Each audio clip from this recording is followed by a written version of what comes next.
देवस्य धीमहि धियो यो नः प्रचोदयात्। पता नहीं कि आपने उस स्वाति की बूंद का रसास्वादन किया है अथवा नहीं किया है। किया है तब तो आप धन्य हो गए, धन्य हो गए। और आपका अब से आपका नया जन्म हो गया, आज से आपका नया जन्म हो गया। अब आपको जो नए जन्म में आप आए हैं, नई शरीर में आप आए हैं, शरीर तो यही रहना है, लेकिन आपका पिछला जो जन्म था, जो आपका रहन सहन का जो तरीका था, वो सारा का सारा छूट जाना चाहिए। अब नए पाठ को याद करना चाहिए। कौन से नए पाठ को? नए पाठ वो जिनको याद हुआ कि नहीं हुआ। उन्होंने कहा था द्रोणाचार्य ने कि एक श्लोक बताया, उन्होंने कहा सत्यम वद। अच्छा, दुर्योधन सामने आ गया, उन्होंने कहा बेटे बोलो तो सही, बोल बता दिया। युधिष्ठिर ने कहा, युधिष्ठिर ने कहा कि भगवान अभी हमारी समझ में नहीं आया है, अभी हम इस लायक नहीं बने कि हम आपके इसका उत्तर दे सकें। हम इसमें बनने में हमें समय लगेगा, समय लगेगा। उन्होंने कहा कि बेटे जो ये कहते हैं कि हम बन के दिखा देंगे, हम बन के दिखा देंगे, रट के नहीं, बन के बन के दिखा देंगे, चाहे हमें विलम्ब ही क्यों न लग जाए, लेकिन हम बनने के लिए तैयार हैं, तैयार हैं। युधिष्ठिर की विजय हुई, युधिष्ठिर की विजय हुई, क्योंकि उन्होंने उस श्लोक को अंतःकरण में धारण किया। उन्हें जीव में नहीं, अंतःकरण में। जो चीज अंतःकरण में समा जाती है, अरे वो तो पूरे सारे शरीर में समा गई, पूरे सारे शरीर में समा गई, तो उसका तो कहना ही क्या है। भक्ति जिनके अंदर आ गई, अरे उनका तो क्या है। भक्ति फिर एकांगी रहेगी, एकांगी नहीं रहेगी। वो तो समाज के और मानव के चरणों पर वो तो समर्पित होने ही वाली है। भक्ति भक्ति कभी एकांगी नहीं होती। जितने भी हमारे संत और ऋषि पैगंबर हुए, वो सब उन्होंने प्राथमिकता समाज सेवा को जितनी दी है, उतनी उसको नहीं दी है। दी तो है, वो आत्म पुरस्कार के लिए है, लेकिन समाज सेवा के बगैर भक्ति हमारी अधूरी रह जाती। तो वही गुरुजी ने किया है। गुरुजी ने किया है केवल आदेश और निर्देश, आदेश और निर्देश। क्या आदेश है, क्या निर्देश है? जो दिशा धारा तय करती, न उसी पे अटूट विश्वास, अटूट निष्ठा के साथ इतनी लंबी अवधि, न लंबा जीवन पार कर लाए और समाज के लिए, राष्ट्र के लिए और सारे विश्व के लिए वो अनुदान दिया, तो शायद ही इसमें कोई समर्थ होता। घाटा पड़ा? नहीं, घाटा नहीं पड़ा, नफा हुआ। और इतना नफा हुआ कि हम आपसे क्या कहें। जो ये कहते हैं कि हमारे पास बच्चा नहीं है, अरे बेटे हमसे ले जाए एक से एक क्वालिटी के बच्चे, क्या कहने आए का। आप पैदा कर सकते हैं ऐसे बच्चे? नहीं, आप नहीं पैदा कर सकते, हम पैदा कर सकते हैं और किए हैं और कर रहे हैं और करेंगे। आपकी भावनाओं की आवश्यकता है, आपकी निष्ठा की आवश्यकता है और आपकी आस्थाओं की आवश्यकता है। आज बहुत बड़ी आवश्यकता है कि जिसमें कि आप लोगों को बढ़ चढ़ के उसमें योगदान देना चाहिए। अब योगदान का आ गया, कौन सा योगदान दें बेटे? हम तो इस तरीके से चाहते हैं जिस तरीके से भवानी ने तलवार दी थी शिवाजी को और ये कहा था कि अब चल रण में चल, ये अक्षय कटारी है, तेरा बिगड़ने वाला कुछ नहीं है। हमने कहा था, समर्थ गुरु रामदास ने कहा था, कहा लेके चल कटारी। और विवेकानंद से समर्थ गुरु उन्होंने कहा था, रामकृष्ण परमहंस ने कहा था, चाणक्य ने अर्जुन से कहा था कि चला तीर, हम सिखाते हैं तुझे। नहीं साहब, फिर मैं हार गया तो अरे हार कैसे जाएगा? जब हम तेरे साथ हैं तो हारने की कोई बात ही नहीं है, जीतने की बात है। तो कोई वस्तु मिलेगी? अरे बेटे वस्तु तो नहीं मिलेगी, लेकिन इतिहास के पन्नों पे अमर जरूर हो जाएंगे, इतिहास के पन्नों पे अमर हो जाएंगे। वस्तु कोई चीज नहीं होती, वस्तु तो आनी जानी वाली है। लक्ष्मी है बेटे तो आनी जानी वाली है, आज इसके घर कल उसके घर में।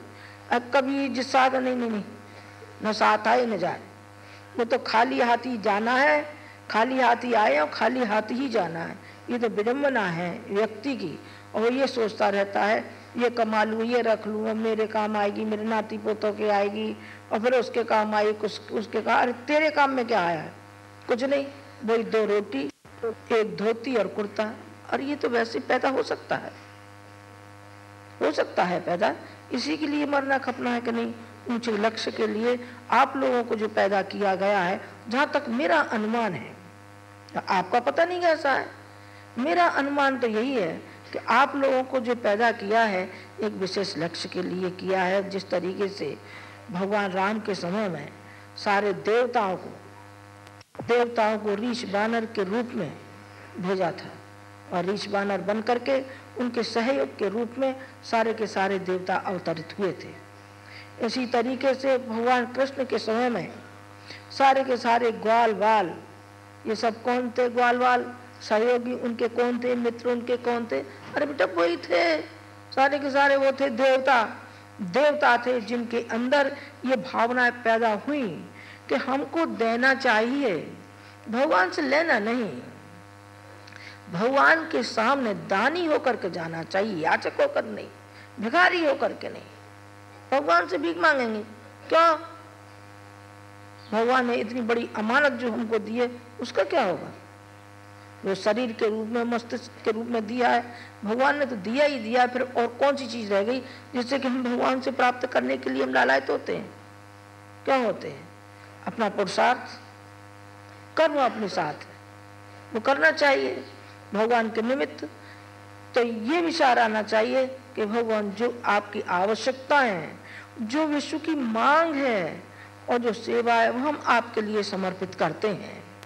आज जो बच्चियां गीत गा रही थी, यहाँ से आप जाएं तो आप संकल्प लेके जाइए। संकल्प में बड़ी शक्ति होती है, ये 1000 हाथियों का बल होता है यदि दृढ़ता के साथ संकल्प का पालन किया जाए तब।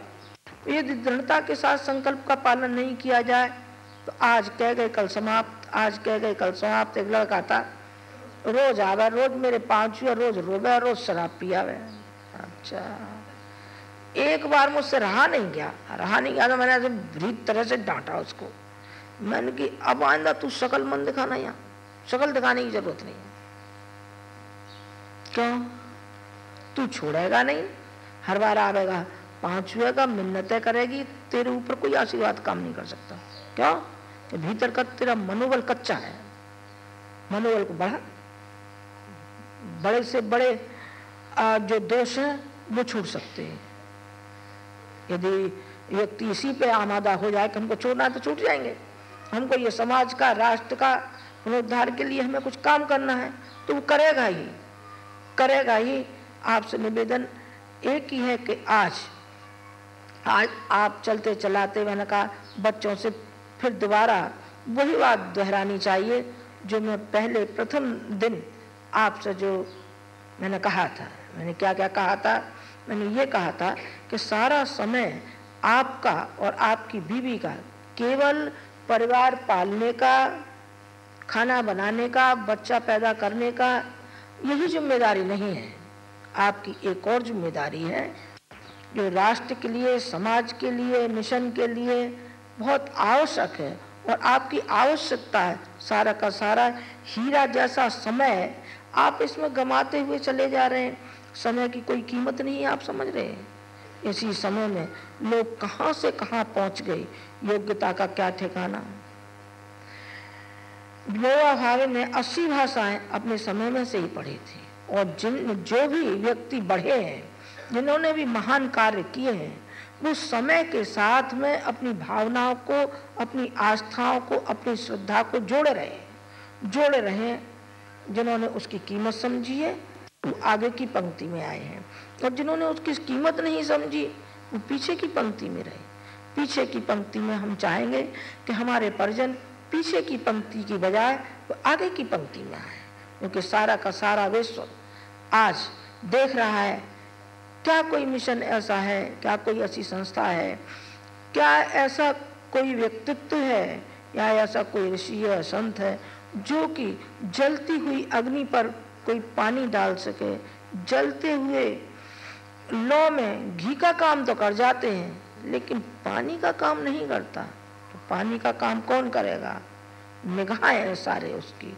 और जो कोई आता है यहाँ वो धन्य होकर के जाता है और वो ये कह के जाता है कि ऐसा मिशन तो हमने देखा नहीं, जिसके इतने बड़े ऋषि और संत, उनके इतने उच्च कोटि के विचार ही नहीं बल्कि क्रिया के रूप में उन्होंने विचारों को रख दिया। उन्होंने रख ही नहीं दिया कि उसके अनुसार चलना और चलाना। चलते तो बहुत रहे हैं लेकिन चलाया नहीं है किसी ने। उन्होंने चला करके दिखाया है, चला करके दिखाया है। आज नहीं तो कल, आज तो हम आपको दिखाई पड़ रहे हैं, संभव है अगली बार आओ तो न दिखाई पड़े। कोई जरूरी है क्या? हो सकता है आगे भी, ये कोई हमारे हाथ की बात नहीं है, दिखाई भी पड़ सकते हैं। लेकिन जो आज आपके अंदर स्फूर्ति भर रहे हैं, क्या शरीर भरेगा? शरीर तो नहीं रहेगा। लेकिन एक बात ध्यान रखना, एक बात ध्यान रखना कि आपको जो हमने ये बगीचा लगाया है इसमें बढ़ोतरी होने वाली है, चाहे शरीर रहे या न रहे। परोक्ष रूप से काम करेंगे। शरीर में रहते हुए तो अनेक समस्याएं उत्पन्न होती हैं, व्यवस्था से लेके और जाने काय से लेके कार्यकर्ताओं से लेके सारे दिन गुरु जी का इसी में जाता है। फलाने कार्यकर्ता को ये कहना, वो कहना, ये बुलाओ, वो बुलाओ। हमारा भी सुबह से शाम तक इसी में समय चला जाता है, इसी में समय चला जाता है। नहीं रहेंगे तो सूक्ष्म रूप से और भी ज़्यादा तीव्र गति से काम कर सकेंगे। तो ये मत विचार करना, अरे गुरुजी माता जी तो हैं ही नहीं, अरे इस विशाल काय को देख, तू विराट रूप को देखो, हम कहाँ नहीं हैं, बिल्कुल हैं। ऐसा ही शांति को आप पाएंगे जिस समय अब है, इससे भी ज़्यादा। और युग संधि पुरस्कार के लिए जो पहले दिन मैंने कहा था कि आपको ये प्रयास करना है कि जहाँ 1 करोड़ व्यक्ति आएगा, तो क्यों साहब आप दोनों नहीं रहेंगे तो किसके लिए आएगा? 1 करोड़ व्यक्ति हम तो ये समझते आपके लिए, गुरु जी के लिए आएगा। नहीं बेटे, हमारे लिए, गुरु जी के लिए नहीं आएगा, बल्कि उनके बनाए हुए उसूलों के लिए आवेगा, उनके लक्ष्य के लिए आवेगा, उनके मिशन के लिए आवेगा। जो केवल गुरु जी माता जी के लिए आवेगा वो तो केवल पाँव छू के चला जाएगा। और हमें अब पाँव ही नहीं छुपाने बेटे, अब तो हम नाक तक भर गए। अब तो हमें ये भी करना पड़ रहा है कि बस 9 दिन में 1 दिन बैठ जाया करेंगे दोनों, और 8 दिन की छुट्टी, इनको भी काम करने दो, हम भी काम करें। पाँव छूने से कोई लाभ? यदि लाभ हुआ होता तो जिस तरीके से विवेकानंद का हुआ था और जिस तरीके से कबीर का हुआ था, कबीर की छाती पर केवल उनके गुरु का पैर लग गया था और उसी में उनको ज्ञान प्राप्त हो गया। आप तो बार दिन में 36 बार पाँव छूते हैं, फिर भी परिवर्तन आपका नहीं होता है। तो क्यों नहीं हुआ आखिर? इसका रहस्य इसलिए नहीं हुआ कि आपने भीतर से स्वीकार नहीं किया। भीतर से आप स्वीकार करेंगे तो आप बन जाएंगे, फिर आपको पाँव छूने की जरूरत नहीं पड़ेगी और न हमें छुपाने। आप कहें तो हम ही आपके पाँव छू दें दिन में 36 बार। हम कहते बेटा आज का जमाना तो यही है ना, बड़ों को झुकना पड़ता है बच्चों के तई, तो हम झुक जाएं, कहेंगे बेटा तेरे पाँव छूते, तू जरा बन जाहिल। जाहिल घर में बैठा रहता है और आवाज़ हमारी सुनता नहीं है, दिखाई नहीं पड़ती हमारी आवाज़, सुनाई नहीं पड़ती, अंतःकरण में जाती नहीं है, और लेके बैठा रहता है माला को और उसको, चला जा बैकुंठ में जा, माँ तेरे लिए स्वागत के लिए खड़े हैं बाजार। आपको बेटे अब ये समय की पुकार है कि आपको ज़्यादा से ज़्यादा समय आपका रचनात्मक दिशा में लगे। रचनात्मक दिशा में लगे वो तो मैं नहीं कहने आई हूँ, जो कि लड़के कह चुके हैं, जो आपको बता चुके हैं, जिस माध्यम से आपको जनसंपर्क के लिए जाना चाहिए वो सारे के सारे माध्यम बच्चे बता चुके हैं। किस माध्यम से आपको घर घर जनसंपर्क के लिए जाना होगा? दीप यज्ञों के बहाने से जाना पड़ेगा। अब बेटे घर घर के दीप यज्ञ पहले तो ये था कि हल्ला गुल्ला के होंगे, बड़े ज़बरदस्त होंगे, बड़े ज़बरदस्त। अब ज़बरदस्त का तो कर दिया हमने सफाया कर दिया है, कहीं होगा देखा जाएगा।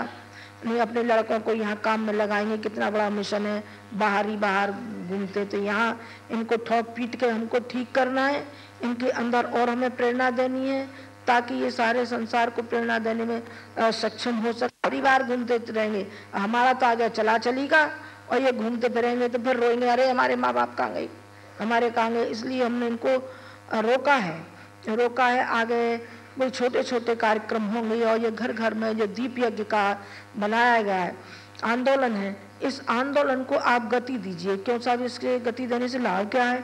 इससे इतना लाभ है कि जो विभीषिकाएं छाई हुई हैं, जो प्रदूषण है, इसको समाप्त करने में ये सहायक होगा, और हर घर में वो संस्कार पैदा होंगे। आप भी करिए और ये लड़कियां भी करें। नहीं साहब, ये लड़कियां क्यों करेंगी? लड़कियों क्या समझ रखा है, आपसे ज्यादा है।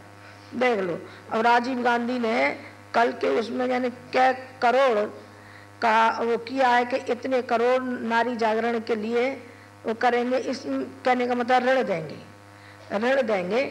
वो ऋण की तो हमें आवश्यकता नहीं है, लड़कियों को काहे की आवश्यकता है? इनको आवश्यकता है भावनाओं की और श्रद्धा की। इनको भावनात्मक दृष्टि से आप ऊंचा उठाइए, और जो कार्य आप कर रहे हैं आपके समकक्ष वो भी हो जाए। झोला पुस्तकालय आप चलाते, ये भी झोला पुस्तकालय चलाएंगे। रथ आप चलाते, आप ये भी चलाएंगे। कि इनमें क्या बात हो गई है? चलाना चाहिए। क्यों साहब, ये तो लड़कियां हैं, महिलाएं हैं, और ये तो बुद्धू होती हैं, और ये तो दब्बू होती हैं। अरे दब्बू होते हैं आप, ये काहे की दब्बू है? इनको उठाया नहीं गया है। ये तो इतनी हिम्मत वाली बन जाएंगी कि आपको एक कोने में फेंक देंगी, बिल्कुल। अब जो उठने ही वाली है, समझ लेना। इनका भी उपयोग उसमें किया जाना चाहिए, बाल संस्कार शाला से लेके, और जो आपके जन्मदिन है, जो संस्कार मनाए आते हैं, वो सारे के सारे संस्कार ये भी मनाए, आप भी मनाइए। अब तो गुरु जी ने बहुत कुछ छोटा कर दिया है कि जिन पर श्लोक बोलना नहीं आता, वो केवल गायत्री मंत्र से ही दीप प्रज्वलित कर लीजिए, और दीप यज्ञ आपका हो गया। कोई भी घर ऐसा न रहे जिस घर में अखंड ज्योति पत्रिका और ये साहित्य न जाए। ये गुरु जी की वाणी है, गुरु जी की लेखनी है। इसके माध्यम से विशाल लोगों पर पहुंचेंगे, और उन विचारों से जो परिवर्तन आएगा तो इस तरीके से आएगा जिस तरीके से कि अमेरिका में एक महिला ने काका की कुटिया नाम की पुस्तक लिखी थी, और उससे इतनी क्रांति हुई कि कारे और गोरे का था उसमें। और जब वो विजयी हुई तो उस महिला को मेज पर खड़ा कर दिया गया। उन्होंने कहा कि इस महिला का कमाल है, जो नाटी सी महिला ने और ये जो पुस्तक लिखी है, सारे में तहलका मचा दिया है। बेटे, आपके दिमागों में तहलका मचे और बाहर भी मचे। बाहर भी लोग विवश हो जाएं अपने आचरण को बनाने में, अपना ऊंचा उठने में, परिष्कृत होने में। प्रतिभा का जब तक परिष्कार नहीं हुआ है तो कौन व्यक्ति किसके साथ बैठने वाला है? कौन बैठेगा?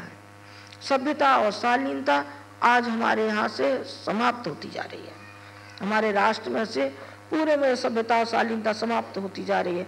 हर व्यक्ति को सभ्य और शालीन होना चाहिए, हर व्यक्ति को कायदे करीने का होना चाहिए, ताकि जहाँ कहीं भी जाए वो जो भी कुछ कहे वो नपातुला कहे, उसको कहना चाहिए, आगे आना चाहिए। नहीं साहब, फिर हम कैसे जाएंगे? देखिए, हम तो कोई तो व्यापारी, हम तो गाड़ी में चलते थे, पैदल घूमेंगे। हाँ बेटा, पैदल ही घूमना पड़ेगा। ये वही समय है जिस समय कि भगवान बुद्ध के समय में धर्मचक्र परिवर्तन के लिए लोगों ने अपनी आहुतियाँ दी थी। आहुतियों का मतलब शरीर आहुति मरे तो नहीं हो, पर वो भीतर से उनकी भावना थी कि हमारी आहुति हमारा समर्पण है, हमारा समर्पण है। तो कितने व्यक्ति उनके साथ थे। और पहले तो यही किया, सारे के सारे विदेशों में बौद्ध धर्म फैलता हुआ चला गया था, और लोगों ने ये कहा कि हम मैं परिवार के आपके साथ है। एक नहीं, मैं परिवार के। अशोक का पूरा परिवार था, अन्य थे, जिसमें कितने व्यक्ति उसमें थे।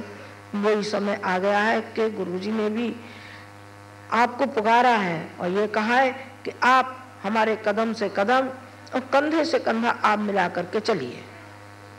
ये कहेंगे माता जी ये क्या हुआ? हम तो कुछ ऐसी बात सुनना चाहते थे, कुछ स्वर्ग की बात, कुछ कहानी, कुछ किस्से। रहने बेटे, कहानी किस्से तो तुमने इन सब से सुन लिए होंगे, और मेरा भी एक आध तो कहानी आपने सुनी ली है। एक आध कहानी तो सुनी। कहानियों से भला होने वाला नहीं है, भला उससे होने वाला है जो तथ्यपूर्ण बात है। तथ्यपूर्ण है, ये गले आपके उतर जाए। हम काहे को नाजायज समय आपका लगाएं? इसी लगाना पड़ता है कि आप सुनते नहीं है, कुछ इधर कान कुछ उधर कान, तो बैठने में भी उसमें इसलिए वो करना पड़े, हम काहे को समय बर्बाद करें। भाई ये कहेगा आपके गले उतर जाए तो 5 मिनट में ही समाप्त कर दें, और ना गले उतरे तो हम आपके पीछे पीछे 1.5 घंटे पड़े रहें। और 1.5 घंटे ही क्यों पड़े रहें? हम तो बेटे अब हमने ये कहना शुरू कर दिया है, या तो तू राजी से काबू में आ जा, और राजी से काबू में नहीं आते हो तो गैर राजी से काबू में आ जा। गैर राजी जानते कैसी होती है? आपको सबको मालूम होगा। जब बच्चे थे नहीं मानते थे तो माँ क्या करती थी जरा बताना? एक इधर से एक इधर से ये करती थी। खैर अब दाढ़ी मूछ वाले हो, ये तो हमें नहीं करना है, हमारी बात ही वो वैसी ही है वैसी है। और फिर नहीं रहेंगे तो फिर क्या करेंगे? फिर बनेंगे बेटे भूत। अभी तो आवाज सुनने के लिए बड़े लालायत होते हैं, अरे साहब हमारे तो धन्य आ गए, आज माता जी आ गई तो फिर आज का बहुत अच्छा रहा, और फिर माता जी को गुरु जी को देख के भागोगे। अभी साहब घर में भूत आ गए भूत आ गए, तो भागो भागो भागो। तो जिधर जाएगा बस उधर ही गुरु जी माता जी दिखाई पड़ेंगे बेटे, जिधर जाएगा उधर, जिधर करवट लेगा उधर को ही दिखेंगे, आगे पीछे चारों तरफ। क्यों सा? फिर हमें गंगा नहाना पड़ेगा, चाहे तू गंगा नहाना और चाहे भले से चाहे जितना दान पुण्य करना। हम तो काबू में आने वाले हैं नहीं, हम तो पक्के हैं। पक्के हैं तो हमारे ऊपर न गंगा जी असर होती है और न बेटा कुछ असर होता है, हमारे ऊपर कोई असर नहीं होता। हमारी दुनिया ही हमारे ऊपर असर होती है और कुछ नहीं असर होता। विचार ही अपने असर करते हैं, असर करते हैं तो फिर आपको डराया धमकाया जाएगा, इसलिए आप होशियार हो जाए। अच्छा पहले से अपनी मन स्थिति बनाओ कि आपको किधर जाना है, इधर जाना है कि इधर जाना है। मैं ये समझती हूँ कि आपको उधर नहीं जाना है, आपको इधर जाना है। इधर का रास्ता साफ है, आप इस तरीके से आप चलिए। नहीं साहब हमारी तो पत्नी नहीं मानती है, हमारी तो फलानी नहीं, बेटे ये तो सारे के सारे अपना जो मन है संकीर्ण, वो हमारा मन कहता है। किसी को किसी ने भी नहीं रोका, कभी भी नहीं रोका, कोई भी नहीं रोक सकती। मैं कहती हूँ आपकी पत्नी संत तुकाराम की पत्नी जैसी नहीं है। संत तुकाराम की कहानी तो मैं नहीं कह रही, संत तुकाराम की यही थी, दोनों पटरी नहीं खाती थी, पटरी नहीं खाती थी, लेकिन वो निभाते हुए चले गए। और आपको मालूम है संत तुकाराम की पीठ पर गन्ना दे मारा था तो 2 टुकड़े उसी ने कर दिए, एक तू खा ले एक तू खा ले, हो गई सुलहनामा। दोनों में सुलहनामा हो गई। कहने का मतलब ये है कि आपकी पत्नी ऐसी नहीं है, उसको साथ लेकर चलिए। उसको जब साथ लेकर के चलेंगे फिर आपकी आलोचना नहीं करेगी। आपकी आलोचना जब करती है कि बच्चों को देखते नहीं हो, मुंह उठाए घूम रहे हैं, उसको कैसे विश्वास आ रहा है कि आप अच्छे कार्य के लिए घूम रहे हैं कि काय के लिए घूम रहे हैं? उसे बताइए, और उसे ये बताइए कि गुरुजी ने इतना बड़ा जो कार्य किया है, कभी माता जी ने कभी रोड़ा नहीं अटकाया, बल्कि उनके कार्यों में सहायक होती हुई चली गई। सारी गृहस्थी से लेके और सारे बाहर से आने जाने वालों का सारी व्यवस्था हमने की है, सारी व्यवस्था की है। इस तरीके से आप सहयोग बनिए, सहयोगी बनिए, आप इनको भी सहयोगी बनाइए, ताकि इनका भी लाभ और समाज और राष्ट्र उठा सके। भगवान की भक्ति यदि सार्थक है तो इसी में निहित है, समाज सेवा में ही निहित है, जिसके लिए आपको करना चाहिए। जिसने के संतों ने और ऋषियों ने भक्तों ने अग्रणी कार्य किया है, अग्रणी काम किया है। जो मैंने अभी हनुमान जी का उनका सबका आपको उदाहरण दे रही थी, इन्होंने सब ने जो कार्य किया था, जो समय की पुकार थी, भगवान राम का काम करना था। आपको भी राम का काम करना है। भगवान मैंने हटा दिया है ताकि आप लोगों के मन में वो न हो कि माता जी इतना बड़ा भगवान शब्द कह रही हैं, मेरे लिए तो बेटा भगवान ही है, आपकी तो मालूम नहीं कि आपके लिए भगवान है कि नहीं। मेरे लिए तो जरूर है, मैंने तो भगवान कहीं देखा है नहीं अभी तक। उपासना जरूर करते हैं लेकिन कभी नहीं देखा। गायत्री माता कभी बात करने नहीं आई मुझसे, और कभी वो सुविधाएं और जो साधन और जो अर्जित किए हैं जो भी है, और एक आत्मिक जो बंधन है उससे लेकर के, मेरे लिए तो भगवान है। अब मैं नहीं समझती कि आपके लिए भगवान है कि नहीं। मेरे लिए भगवान है तो देखो मुझे उन्होंने अपने समतुल्य बना दिया। आप वही छवि मेरे अंदर देख सकते हैं और मेरी छवि गुरुजी के हृदय में आप देख सकते हैं। हम दोनों की छवि एक दूसरे में आप छवि देख सकते हैं। वो क्यों? हमारा समर्पण है ना। इसलिए आपने उनको हृदय से स्वीकार नहीं किया। हृदय से आप स्वीकार करेंगे तो आप भी इसी तरीके से बन सकते हैं जिस तरीके से आज मैं दिखाई आपको पड़ रही हूँ, बिल्कुल ऐसे ही दिखाई पड़ेंगे। ऐसे ही आप अब बनने की कोशिश करना। आप जरा अपने दृष्टिकोण को तो बदलना। अभी दृष्टिकोण नहीं बदला है। जिस दिन दृष्टिकोण बदल जाएगा उसी दिन आपको बदलने में देरी नहीं लगेगी। आप स्वतः ही बदलते हुए चले जाएंगे। सारा समाज एक तरफ, आप एक तरफ। जिस तरीके से समुद्र में मछली जाती है और छड़छड़ाती हुई अपना रास्ता बनाती हुई चली जाती है, कौन रास्ता बनाता है? स्वयं ही बनाना पड़ता है। सही पे जा रहे हैं, गलत पे जा रहे हैं, ये निर्धारण तो आपको ही करना पड़ेगा। आपका साथ परिवार वाले देंगे? नहीं देंगे।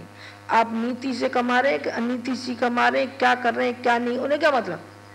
उन्हें तो केवल अपनी उदर पूर्ति से मतलब है और उनको जो सुविधाएं साधन मिलने चाहिए उससे मतलब। आपसे क्या मतलब कि आप क्या कर रहे हैं? आप अच्छे रास्ते पे जा रहे हैं, गलत रास्ते हो, उनकी बला से किसी से भी जाओ, लेकिन आपको निर्धारण करना चाहिए कौन सा रास्ता सही है और कौन सा रास्ता गलत है, किस रास्ते पर हमको चलना है। सही रास्ता तो यही है, जैसा मैंने कि आपसे अभी निवेदन किया है कि सही रास्ता यही है बेटे, और रास्ता कोई होता तो जरूर बता देते। फिर 80 साल की उम्र तक तिल तिल गलने की क्या आवश्यकता थी, जरा बताना? क्यों घर छोड़ने की आवश्यकता थी? क्यों बच्चे छोड़ने की आवश्यकता थी? क्यों जिस दिन से आए तो मुंह करके भी नहीं देखा? आखिर क्यों आवश्यकता थी? कोई आवश्यकता नहीं थी।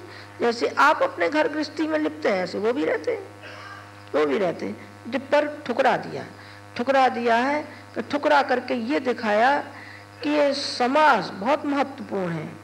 आपको एक महायज्ञ करना है। महायज्ञ कैसा? अभी तो आप कह रही थी कि दीप यज्ञ बंद करने, महायज्ञ कैसा करना है? बोले महायज्ञ का समय आ गया और अभी से आपको उस महायज्ञ के लिए पूर्णतः आपको तैयार होना है। शारीरिक मानसिक तौर से, सेवा से, मैंने अभी कहा ना, शरीर और मन, अर्थ, इन तीनों से ही आपको संपन्न होना है और तीनों को ही उस महायज्ञ की पूर्णाहुति में समर्पित करना है। इसका मतलब ये नहीं होता, आप ये विचार मत करना कि धन का मतलब ये होता है कि सब समर्पित कर देंगे तो हम क्या खाएंगे। नहीं बेटा, ये मतलब नहीं है। पर तेरी भावनाएं तो होनी चाहिए, तेरी श्रद्धा तो उसमें जुड़ी होनी चाहिए।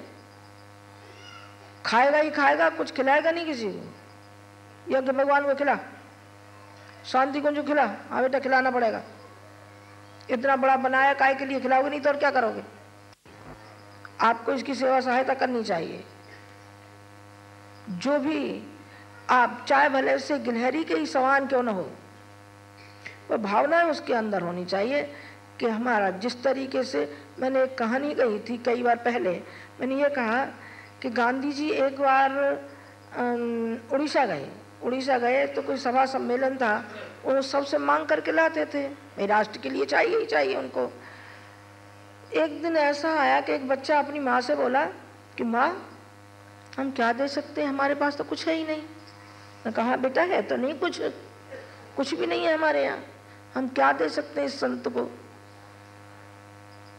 तो उसकी माँ बोली, उन्होंने कहा बेटा रहने दे, ये मत कहना को कुछ नहीं है घर में, अभी है मेरे पास। तो एक काशी फल रखा था और काशी फल गांधी जी की झोली में डाल दिया।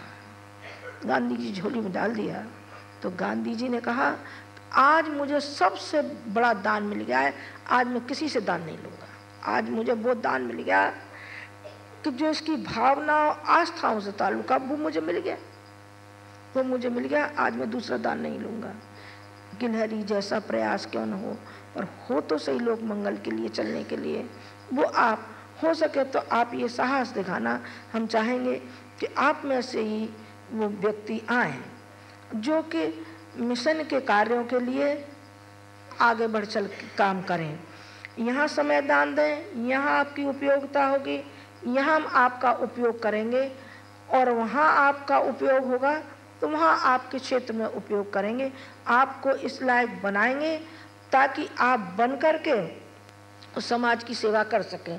आपको ढालना है। अभी अनगढ़ हैं, अनगढ़ हैं, अनगढ़ हैं, इन अनगढ़ों को गढ़ना पड़ेगा, गढ़ना पड़ेगा और इसकी बहुत आवश्यकता है।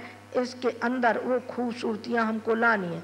अभी बहुत कुछ कटाई छटाई इनकी हमको करनी है, को हमको करनी है। तो समय समय पर आप 9 दिवसीय सत्रों में, 1 महीने के प्रशिक्षण में आप आइए, आपकी पत्नी आए, पढ़े लिखे बेटे, भजन बनने वाले नहीं, वो नहीं हमको चाहिए जो केवल टट्टी करता रहे और खाता रहे और यहाँ और घेरता रहे, चाहिए। या वो भी नहीं चाहिए नार हिलते हुए, हमें नहीं कफन कांटी की तैयारी करनी पड़ेगी, ये नहीं चाहिए। हमको चाहिए जो जीवंत प्रतिभाशाली प्रतिभा संपन्न व्यक्ति हैं, वही कुछ कार्य कर सकते हैं। जो भावनाशील हैं वही समाज को कुछ योगदान दे सकते हैं। जिसके अंदर से श्रद्धा ही गायब हो गई वो क्या करेगा? वो तो मशीन है, मशीन है। 1-2 रोज तो दिखाएगा अपना और फिर उसकी खुल जाएगी पोल, उसकी पोल खुल जाएगी, फिर वो व्यक्ति कुछ नहीं करता, न वो किसी काम का है, समय ना बेकार गंवाने वाला है। ऐसा व्यक्ति तो हमको चाहिए नहीं। पर आप में से बहुत की ज़रूरत है, इतनी ज़रूरत है बेटे कि हम क्या कहें। कोई तो ये कहता है कि हमारे इतने बच्चे हो गए, हम ये कहते हैं कि थकते ही नहीं, अभी हमें बच्चे बहुत पैदा करने। आप आइए, आप बनिए और आपके द्वारा दूसरे लोग बनते हुए चले जाएं। पर दृष्टिकोण का आप परिवर्तन करना, दृष्टिकोण को आपको बदलना। एक छोटी सी कहावत है जिसमें कहा है कि किश्ती ने मोड़ा मुख के किनारे बदल गए। दृष्टिकोण को बदल दिया जाता है तो व्यक्ति कुछ से कुछ हो जाता है। इतनी स्फूर्ति और साहस उसके अंदर हिम्मत आती है कि वो उसके साथ दूसरों के सामने 1000 गुना प्रबल मालूम पड़ता है। ऐसा मालूम पड़ता है कि बस अब तो यानी ये क्या करेगा, किधर को जाएगा, और जिधर को चला जाएगा बस उधर को चलता हुआ चला जाएगा। एक मैं थोड़ा सा एक कह करके फिर शायद बात को मैं अपनी को समाप्त करूं कि आपको इस दौड़ में आगे आगे दौड़ना है, महिलाओं को दौड़ना है, आपको दौड़ना है। साप्ताहिक सत्संग करिए आप, साप्ताहिक सत्संगों के द्वारा वो बात आप कहिए ताकि हर व्यक्ति का व्यक्तित्व ऊंचा उठता हुआ चला जाए, ऊंचा उठता हुआ चला जाए, जिसमें नर भी शामिल है और नारी भी शामिल है, बच्चे भी शामिल हैं। हाँ, दहेज से लेके अन्य जो विकृतियां हैं जो समाज में कोढ़ की तरीके से फैली हुई हैं, उस कोढ़ को किसी न किसी तरीके से आपको मिटाना है। जहाँ कहीं भी आपको ऐसा जान पड़ता हो कि जो हमारे सगे संबंधी हैं उनके यहाँ मत जाइए, हम नहीं जाते साहब, हमारे संबंधी हैं तो क्या, हम क्यों जाएंगे? ऐसे जो मांगते हैं उनके जाएंगे हम? भिखारियों के यहाँ? भिखारियों का हम नहीं खाएंगे। भिखारियों का खाएंगे तो हमारे ऊपर भी वही असर पड़ेगा जो भिखारियों में। हम भिखारी नहीं हैं, हम देने वालों में से, हम लेने वालों में से नहीं है। ये विचारधारा प्रत्येक जगह फैलानी चाहिए। जहाँ भी कहीं मद्य निषेध से लेके अन्य अन्य जो बुराई हैं, सत्प्रवृत्तियों के लिए तो आप जा ही रहे हैं। झोला पुस्तकालय तो आपको चलाना ही है हर हालत में, ये तो आप संकल्प लेके जाएंगे ही जाएंगे। साथ साथ में जो कुरीतियाँ हैं उनको हटाने के लिए भी आपके मन में ये बात होनी चाहिए। और तो मुझे कुछ कहना नहीं है, बस आज चलते वक्त बेटे आपको भी ये लगेगा कि हम भी छोड़ करके जा रहे हैं, हमें भी लगेगा कि बच्चे हमारे पास 9 दिन रहे, आँखों से ओझल हो रहे हैं। पर ये मान के चलना बेटे, विदाई शरीरों की विदाई है, मन की विदाई नहीं है। मन की विदाई नहीं है, शरीरों की विदाई जरूर है। शरीर को आपके कर्म क्षेत्र के लिए हमने ललकारा है, आह्वान किया है, तो शरीरों को तो कर्म क्षेत्र में जाना ही है। माँ के पास बेटा कौन कौन सा बच्चा बैठ सकता है? नहीं, उनको तो बाहर जाना ही पड़ेगा और जाना ही चाहिए। आपके दुख में, कष्ट में, कठिनाई में हमने चाहे आपसे पूछा भले ही नहीं है, आपसे लिखवा के जरूर हमने लिया है कि आप लिख लिख के दे जाइए, आपने कहा है या नहीं कहा है। पर हम आपसे पूछते भी रहे, आश्वासन भी दिलाते रहे कि हम आपको आश्वासन दिलाते हैं कि जिस तरीके से एक वफादार गुरु, वफादार माता पिता अपनी जान की बाजी लगा करके भी उसको ऊंचा उठाता है, उसको हिम्मत दिलाता है। आपकी परिस्थितियाँ हमारी परिस्थितियाँ हैं, आप ये मन समझिए। आपका कोई दुख कष्ट है, हमारे ऊपर असर न पड़े, ऐसे कैसे हो सकता है? बेटे, उस कबूतर कबूतरी की तरीके से तो नहीं है कि एक कबूतर और कबूतरी थे, तो एक बहेलिया आया, भूखा प्यासा था, और पेड़ के नीचे लेट गया। पेड़ के नीचे लेट गया तो कबूतरी कबूतर दोनों जने विचार करने लगे, और उन्होंने कहा कि ये अतिथि आज हमारे दरवाजे पे आया है, क्या ये अब भूखा ही चला जाएगा? उन्होंने कहा नहीं, जो अतिथि हमारे दरवाजे पे आया है भूखा क्यों जाना चाहिए, उन्हें क्या करना चाहिए? युक्ति समझ में आई। एक कहीं से जला करके तीली लाया, एक कहीं से घास फूस इकट्ठा किया और उसको जलाया गया, और दोनों उसमें भस्म हो गए। और जब बहेलिया उठा तो उसने अपने भाग्य को सराहा, ये कहा कि भगवान, आज मेरी भूख तूने मिटा दी, मैं कितने दिन का भूखा था। बेटे, हम उस कबूतर कबूतरी की तरह से तो नहीं है कि हम भस्म हो रहे हों, ना बहेलिया भी नहीं है, बहेलिया भी नहीं है, हम कबूतर कबूतरी भी नहीं है। पर हम आपको विश्वास दिलाते हैं कि जब तक हम जिंदा हैं और जिंदा नहीं भी रहेंगे, शरीर नहीं भी रहेगा, तो हमारी जीवात्मा रहेगी। हम इसी तरीके से छाए रहेंगे जिस तरीके से हम इस समय आपको प्यार, दुलार, स्नेह, प्रेरणा, मदद जो आपको मिलती रहती है, आपको जन्म जन्मांतरों तक मिलती रहेगी। बस इन्हीं शब्दों के साथ मैं अपनी बात खत्म करती हूँ। ओम शांति।